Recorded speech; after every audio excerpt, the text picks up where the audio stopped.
Qiz ham, o'g'il ham Allohning ne'mati-ku, dedi. Ammo Muriya qanday qarasin erining, qaynonasining yuziga.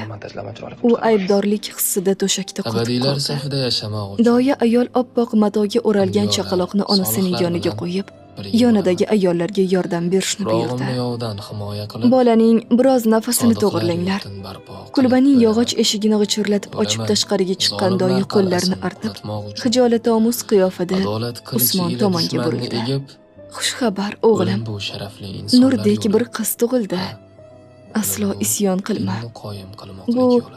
Allohning irodasi. Joyida Vatanim, o'tirgan Usmon esa qo'lida seni ushlab ular turgan hijrat kepkasini qilib jahl bilan tark siqdi. etsalar Lablarini senga yo'ldan tishlab, ozganlar o'rnidan zulm qilsa turdi-yu, ham, zo'rg'a javob qaytardi. bilginki, qabrim senga Har doim shu poydevor gap. bo'lar. Bu safar bo'ladi deb o'ylagandim. Shu safar o'g'il bo'ladi deb ishongandim. Doya ayol